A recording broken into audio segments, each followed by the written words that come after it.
Assalamualaikum warahmatullahi wabarakatuh. Salam sehat, salam merdeka Indonesia. Saya selaku komentator amatir ingin sedikit menyampaikan pendapat tentang jalannya kampanye, yaitu pesta rakyat, pesta demokrasi yang sekarang sudah memasuki tahap H-2 sebelum pencoblosan itu tanggal 14 Februari.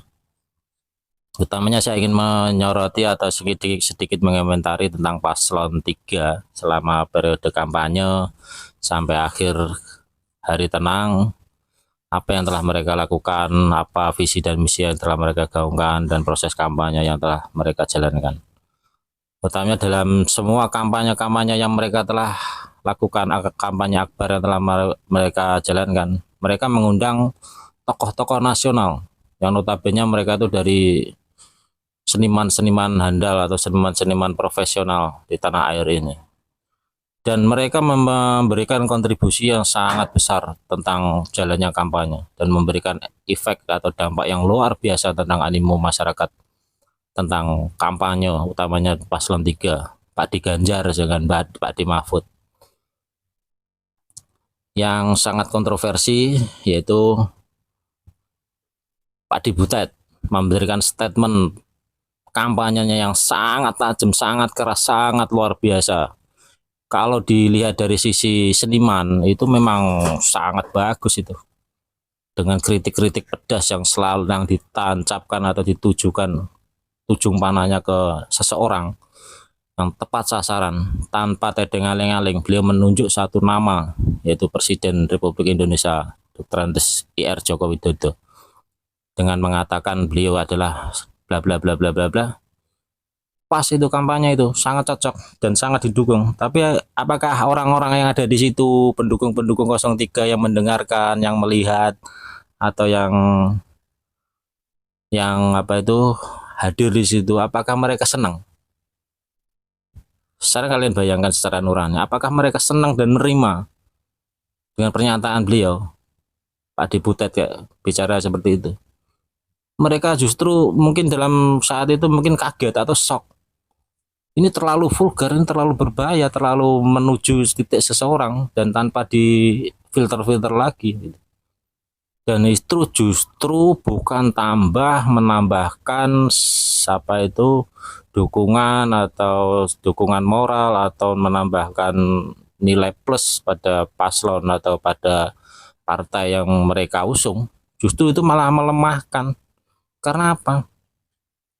Pak Di Butet mengorbankan dirinya sendiri, mengorbankan apa yang dia perjuangkan untuk menjatuhkan lawannya. Justru itu malah terbalik, bukan malah menjatuhkan.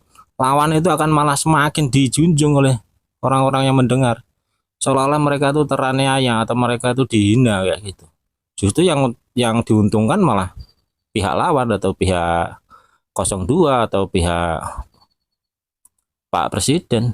Justru yang kalian yang menghujat, menghina itu malah semakin terbenam. Itu ada senjata atau bumerang, senjata makan tuan itu. Ucapan yang mereka ucapkan kembali pada dirinya akan menjadi dampak yang buruk pada dirinya. Dan jangan disalahkan, itulah bahasa seniman. Seniman memang seperti itu. Seolah-olah beliau itu mengucapkan sesuatu padahal sesuatu itu untuk dirinya sendiri, bukan untuk orang lain. Itulah bahasa seniman, kalian harus pahami. Makanya sekali-kali lain kali kalau mau ngundang kampanye jangan undang seniman, undanglah yang lain, orang-orang yang apa itu akademisi, orang-orang yang profesional. Jangan undang seniman, itu salah tempat. Seniman suruh kampanye itu bahaya. Dia mempunyai apa tuh visi misi majas atau nurani atau melebihi kapasitas manusia normal. Sedangkan yang diajak ke komunikasi tujuan kampanye itu orang umum, orang awam, yang mereka tidak tahu tentang standar atau level seorang seniman. Kalian lihat, kalian bisa pelajari tentang syair-syair, tentang sajak-sajak. Mereka itu sindiran-sindirannya sangat halus, sangat luas, dan banyak orang tidak bisa nerima dengan itu. Itu bahasa seniman. Kalian harus paham itu. Dan yang terakhir itu yang sangat kami sesalkan, seorang lontong sayur itu, lontong kecap itu memberikan statement yang notabene itu statement itu sebenarnya pas, tempatnya itu pas.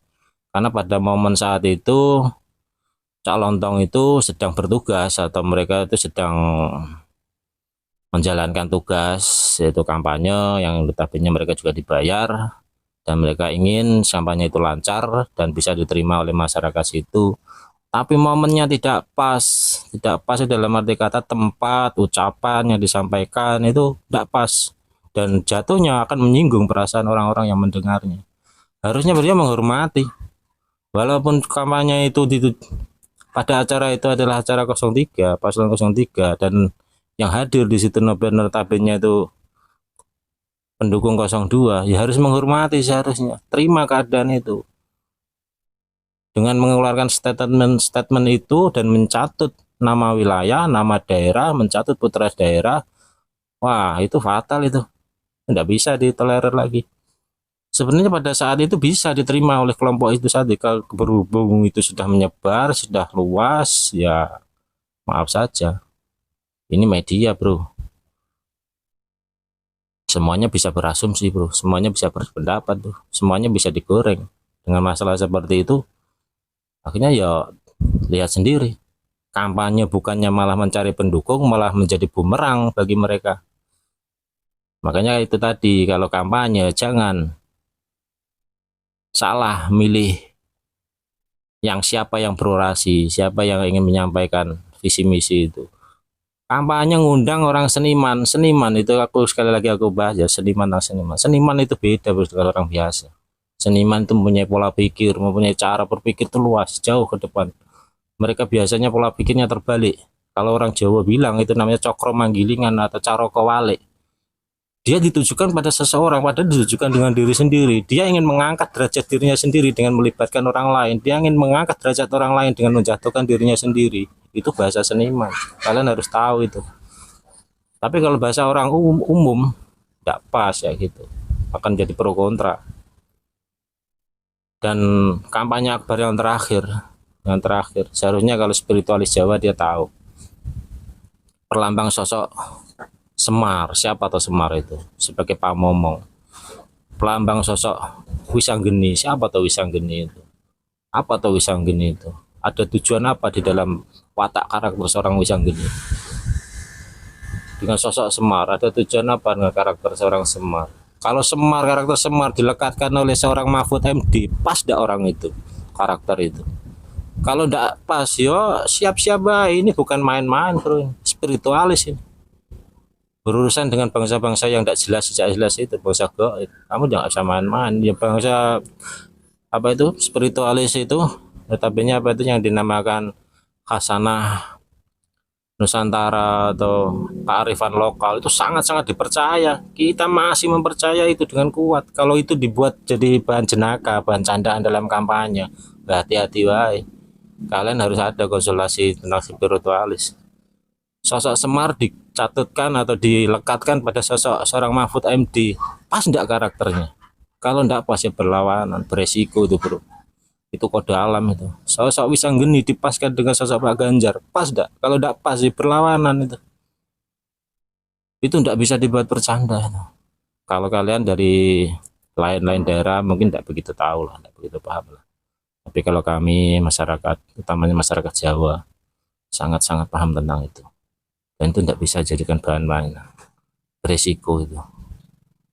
Kalian lihat sendiri, detik itu juga ditunjukkan di depan kalian. Apakah kalian tidak paham? Kau ingat, kau pikir itu sebuah kebetulan yang disengaja atau kebetulan sebagai bahan kampanye, sebagai bahan apa itu? Atau bisa dikatakan itu ada tumbal kampanye terakhirnya Pak Di Ganjar, tumbal terakhirnya Pak Di Mahfud. Ya enggak tahu, kita bisa berpersepsi atau kita bisa menilai, kita bisa melihat, semuanya tergantung pada kalian. Tapi yang pasti untuk dunia spiritualis, dunia supranatural di tanah Jawa, di Indonesia ini sangat luar biasa. Saya sangat-sangat mengapresiasi. Mereka hampir 60% atau hampir 70% menentukan bangsa ini, jalannya bangsa ini, ketentraman bangsa ini. Itu mau tidak mau, aku pribadi harus mengaku itu. Dan kami salut, salam Salam kebajikan, salam hormat. Kula nuwun bila ada kesalahan dari saya. Bagi beliau-beliau praktisi supranatural, kami uturkan kita kawal NKRI, kita jaga NKRI, putra-putra terbaik bangsa. Kita berjuang, kita menjalankan sesuai dengan apa kemampuan kita, sesuai dengan apa yang kita bisa demi Indonesia Raya. Perjuangan harus tetap dilakukan. Kemajuan Indonesia jadi tujuan. Sekian dari saya. Assalamualaikum warahmatullahi wabarakatuh.